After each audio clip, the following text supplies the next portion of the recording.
Question पढ़ो 6.32 question number 5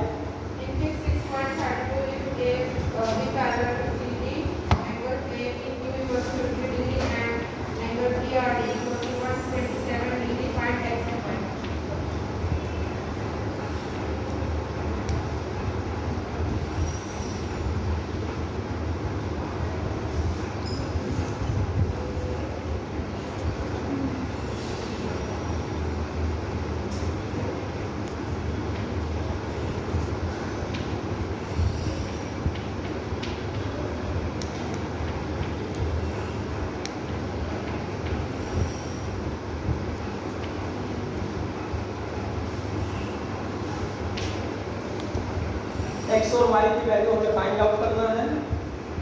AB parallel to CD जिधर में हमें दे रखा है AB parallel to CD, angle APQ दिया है, APQ 50 डिग्री दे दिया, और एंगल PRD दे रखा है 127 डिग्री। हमें फाइंड आउट करना है x और y की वैल्यू। ठीक, देखो AB parallel to CD, it is given that AB parallel to CD, ये लाइन इसके पैरेलल्स है, तो PR ट्रांसवर्सल लाइन हो जाएगी, PQ पैरेलल टू QD या CD, PQ किसके पैरेलल है, CD के, तो PR ट्रांसवर्सल लाइन हो गया। अब ट्रांसवर्सल लाइन में आपको दो पैरेलल लाइंस, अगर कोई ट्रांसवर्सल लाइन कट करे तो ये एंगल इस एंगल के इक्वल होता है, अल्टरनेट इंटीरियर एंगल, ये एंगल इस एंगल के इक्वल होता है, अल्टरनेट इंटीरियर एंगल। तो 127 बराबर होगा y + 50 के। ये पूरा हो गया ना, ये AB CD के पैरेलल्स है, तो y + 50 किसके बराबर होगा, 127 के। तो y बराबर क्या होगा, 127 में से 50 माइनस कर देंगे, 77 आएगा। कर दिया, क्या लिखोगे, y + 50 = 127, ब्रैकेट में लिखोगे अल्टरनेट इंटीरियर एंगल,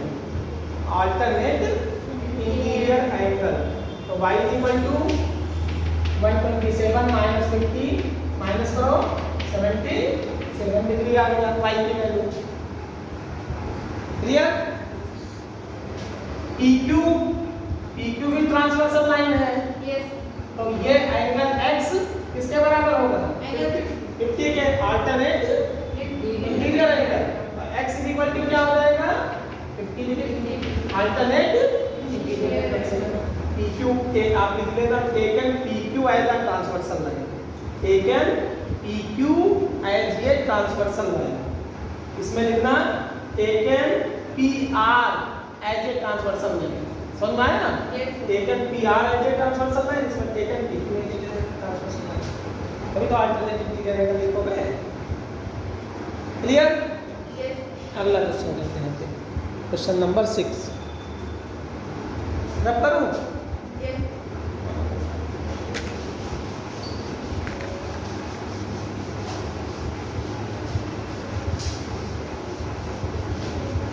थोड़ा बच्चा मुस्कुराओ।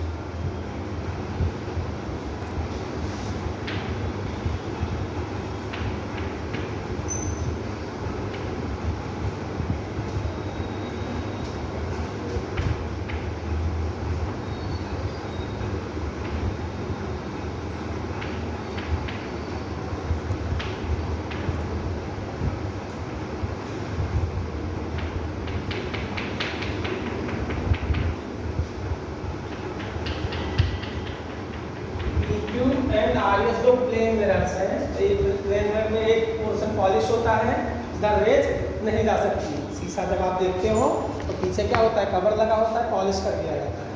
अगर तो ये पॉलिश नहीं किया जाएगा, अनपॉलिश होगा तो फिगर नहीं बनेगी। समझ में? तो आप कोई भी शीशा लोगे तो यहाँ कागज़ लगे होते हैं, कागज़ को अगर निकालो तो पीछे पॉलिश होता है, एक पोर्शन इसका पॉलिश होता है। ठीक, आपने पढ़ा है साइंस में कि अगर कोई ये आपका प्लेन है कोई या कोई स्ट्रेट लाइन है, यहाँ पर कोई रेज आती है, ठीक, तो जो रेज आएगी इसको इंसिडेंट रेज कहेंगे। जिस पॉइंट पर पड़ेगी इसको पॉइंट ऑफ इंसिडेंस कहेंगे। इसके बाद ये रिफ्लेक्ट हो जाती है, जिस मीडियम में रेज आती है उसी मीडियम में वापस चली जाती है। इस प्रोसेस को बोलते हैं reflection of light. Reflection of light कब होता है कि जिस मीडियम में रेज आई उसी मीडियम में बैक हो जाए, मीडियम चेंज ना हो। अगर मीडियम चेंज हो गया, सपोज करो ये एयर था और ये आपका वाटर हो गया, ये लाइन ट्रांसपेरेंट में ये कौन सी लाइन जो है ये दोनों मीडियम को अलग करती है। समझ में आया? ये आपका प्रिंसिपल एक्सिस आप पढ़ोगे उसमें साइंस में, तो ये जो रेज होती है लाइन क्या होती है, दो मीडियम को जो अलग करती है, ये आपकी इमेजिनरी लाइन होती है। क्योंकि आप दो मीडियम में रेज नहीं खींच सकते। आप पानी के ऊपर कैसे रेज खींचोगे, पानी पर लाइन खींचोगे फिर से पानी मिल जाएगा। तो ये रेज क्या होती है, इमेजिनरी रेज होती है। समझ में आया? पानी पर तो रेज नहीं, तो जो दो मीडियम को अलग करेगी इमेजिनरी लाइन हो गई, इमेजिनरी लाइन हो गई है। तो जो रेज आएगी आके मान लो ये एयर से आई और एयर में ही वापस हो गई, तो रिफ्लेक्शन ऑफ लाइट हो गया। अगर मीडियम चेंज हो गया, एयर से आई और वाटर में चली गई, तो रिफ्लेक्शन ऑफ लाइट हो गया। समझ में आया नहीं आया? रिफ्लेक्शन, ये आपका रिफ्लेक्शन ऑफ लाइट है, ये रिफ्रैक्शन ऑफ लाइट है। जब मीडियम चेंज होगा तो रिफ्रैक्शन ऑफ लाइट, और जब मीडियम वही रहेगा तो रिफ्लेक्शन ऑफ लाइट। समझ में आया? तो रिफ्लेक्शन ऑफ लाइट में क्या है, जो रेज आती है इंसिडेंट रेज हो गई। यहाँ पर जिस पॉइंट पर ये टकराएगी ये पॉइंट ऑफ इंसिडेंट हो जाएगा, जो रेज वापस जाएगी ये रिफ्लेक्टेड रे हो जाएगी। तो इंसिडेंट रेज, रिफ्लेक्टेड रे, और ये क्या हो गया, पॉइंट ऑफ इंसिडेंस हो गया। पॉइंट ऑफ इंसिडेंस पर हम एक रेज खींचते हैं, लाइन खींचते हैं। ये जो यहाँ पर जो पॉइंट ऑफ इंसिडेंस को मान लेते हैं, तो इस पर हम क्या खींचेंगे, एक नॉर्मल खींचेंगे। इस रेज को हम नॉर्मल कहते हैं या परपेंडिकुलर लाइन कहते हैं। ये परपेंडिकुलर लाइन क्या होगा, नॉर्मल लाइन हो जाएगी, जो इसको अलग करेंगे। अब ये नॉर्मल और इंसिडेंट रेज के बीच में जो एंगल बनेगा इसको एंगल ऑफ इंसिडेंस कहेंगे, angle of incidence. Reflected ray और नॉर्मल के बीच में दोनों बराबर होती है, तो रिफ्लेक्टेड रे और नॉर्मल के बीच में जो एंगल बनेगा इसको एंगल ऑफ रिफ्लेक्शन कहेंगे। समझ में आया? तो एंगल आई एंगल आर के बराबर होता है। जब प्रैक्टिकल एक्सपेरिमेंट करोगे तो angle I angle of incidence बराबर होगा एंगल ऑफ रिफ्लेक्शन के, और ये क्या होगा, नॉर्मल होगा। तो रिफ्लेक्शन के दो रूल्स हैं। पहला क्या है कि incident rays, normal and reflected ray light on the same plane, एक ही प्लेन में होते हैं, क्योंकि प्लेन चेंज मीडियम नहीं चेंज होता। समझ में आया? जब ये आपका एयर से वाटर में चला जाता है तो मीडियम चेंज हो जाता है, तो ये एंगल इस एंगल के बराबर नहीं होता है, छोटा होगा या बड़ा होगा, वो आगे आप reflection of reflection of light. तो यहाँ पर पहला रूल क्या है लॉज ऑफ रिफ्लेक्शन का, कि incident rays, normal and reflection, reflected ray light on the same plane, एक ही मीडियम में light on the same medium, एक ही मीडियम में लाइट करते हैं। दूसरा क्या है, angle I is equal to angle R, angle I angle R के बराबर होता है। Angle of incidence is equal to angle of reflection. समझ में आया? तो यहाँ पर वही प्रोसेस है कि ए बी एक रेज है, पी क्यू कोई प्लेन मिरर है, बी पॉइंट पर टकराएगी, बी आपका पॉइंट ऑफ इंसिडेंस हो गया। अब यहाँ से हम पॉइंट ऑफ इंसिडेंस पर एक नॉर्मल खींचते हैं, n1 मान लेते हैं। समझ में आया? अब ये इंसिडेंट रेज हो गई और ये क्या हो गई, रिफ्लेक्टेड रे हो गई। समझ में आया? बी पॉइंट के लिए ये आपका रिफ्लेक्टेड रे हो गई BC, लेकिन सी पॉइंट के लिए ये क्या हो गई, इंसिडेंट रेज हो गई। समझ में आया? बी के लिए BC क्या है, रिफ्लेक्टेड रे है, लेकिन सी के लिए क्या है, और CD क्या है, रिफ्लेक्टेड रे है। समझ में आया? यहाँ पर भी हम एक नॉर्मल खींचते हैं पॉइंट ऑफ इंसिडेंस C पर, n2 मान लेते हैं। तो दो नॉर्मल हमने खींचा BN1 और CN2। क्लियर, समझ में आ गया?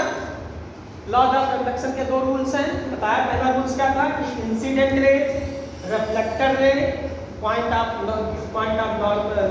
इंसिडेंस पर normal, incident ray, normal, reflector ray lies on the same medium. पहला था कि एक ही मीडियम में सारी प्रोसेस होगी। सेकंड क्या था कि angle of incidence is equal to angle of reflection. समझ में आ गया? ये एंगल A मान लेते हैं, इसको एंगल B मान लेते हैं, इसको एंगल B मान। समझ में आया? कोई डाउट? एंगल A किसके बराबर होगा? Laws of reflection. ब्रैकेट में क्या लिखोगे? Laws of reflection. समझ में आया? एंगल C किसके बराबर होगा? Angle D। क्यों? मतलब laws of reflection second rule है ना, second rule of laws of reflection. पहला रूल क्या है कि incident ray, normal and reflected ray lies on the same medium. और सेकंड रूल क्या है लॉज ऑफ रिफ्लेक्शन का? Angle I is equal to angle R। यही है ना? तो ये laws of reflection, second rule of laws of reflection, second rule. समझ में आ गया? क्लियर, कोई डाउट? अब आपको पता है दो परपेंडिकुलर लाइंस हैं, कोई भी दो परपेंडिकुलर लाइन है तो एंगल कितना बनाती है? 90 तो बनाती है। तो दो नॉर्मल आपस में बराबर होंगी तो एंगल B किसके बराबर होगा? C के बराबर होगा नहीं?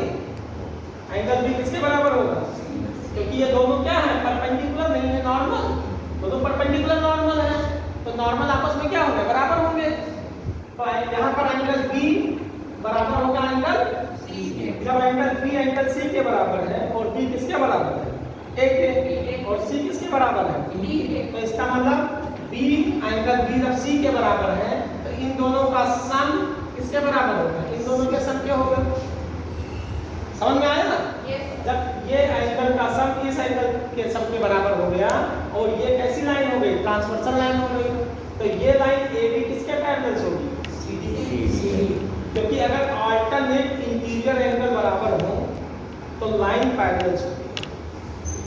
अगर अल्टरनेट इंटीरियर एंगल बराबर है तो लाइन क्या होगी? पैरेलल। और अगर लाइन पैरेलल है तो अल्टरनेट इंटीरियर एंगल बराबर होंगे। एक दूसरे का कॉन्ट्राडिक्ट है, एक दूसरे का रेसिप्रोकल मान सकते हो कि अगर लाइन पैरेलल है तो अल्टरनेट इंटीरियर एंगल बराबर होगा और अगर अल्टरनेट इंटीरियर एंगल बराबर है तो लाइन। इफ एंड ओनली ये कंडीशन होगी तो ये कंडीशन होगी। अगर आप पेपर में बैठोगे तो रिजल्ट आएगा। अगर आप पेपर में आपका रिजल्ट आएगा तो इसका मतलब क्या है? आप पेपर में बैठे थे। समझ में नहीं आया? आप पेपर में बैठोगे तो रिजल्ट आएगा, चाहे फेल चाहे पास, कुछ तो आएगा। रिजल्ट पेपर में बैठे तो रिजल्ट चाहे फेल आए चाहे, तो मैं कह रहा हूँ रिजल्ट आएगा। फेल पास की तो बात ही नहीं है कि हम तो पेपर में बैठोगे तो रिजल्ट आएगा। तो अगर आप रिजल्ट आया तो इसका मतलब क्या हुआ? आप पेपर में बैठे। समझ में आया? चाहे पास चाहे फेल। तो इफ एंड ओनली, इसको कहते हैं इफ एंड ओनली। ये कंडीशन है तो ये कंडीशन होगी, मतलब एक होगा तो तभी दूसरा एग्जिस्ट होगा। समझ में आया? तो यहाँ पर क्या है कि अगर अल्टरनेट इंटीरियर एंगल बराबर है तो लाइन पैरेलल होगी। अगर लाइन पैरेलल है तो अल्टरनेट इंटीरियर एंगल बराबर है। इफ एंड ओनली इसको मैथ में कहा जाता है। आगे बढ़ो। समझ में आ गया? तो हमें यही प्रूव करना है कि AB पैरेलल टू CD। तो हम लिख सकते हैं कि angle A is equal to angle B, laws of reflection. ये हम लेट कर लेना कि angle N1 AB N1 is equal to angle A, ये लेट किया। और CB N1 is equal to angle B, BC N2 is equal to angle C, BC N2 is equal to angle B। ये आपने late किया है। समझ में आ गया? फिर आप लिखोगे angle A is equal to angle B because law समझ में आया? फिर सेकंड में angle C is equal to angle D because law of reflection हो गया। फिर लिखोगे कि BC taken BC as a transversal line. Taken BC as a transversal line. PQ parallel to RS given. PQ parallel to RS given. Taken BC as a transversal line. BN1 parallel to CN2. BN1 parallel to CN2. That is angle B is equal to angle C. Alternate interior angle. Hence, sum of angle A plus angle B is equal to angle C plus angle B. Sum of angle C plus angle B. Angle A plus angle B means angle ABC. Angle ABC is equal to और angle C plus angle D मतलब angle BC. Angle BC. ठीक. These both angles are alternate interior angles. Both angles are alternate interior angles which are equal. Which are equal. Hence AB parallel to CD. आपको समझ में आ गया तो कैसे भी ये जाए मान लगा के कैसे भी लिखना मैथ में आपको नहीं लिखना है इसके लिए इसमें समझ में आ गया?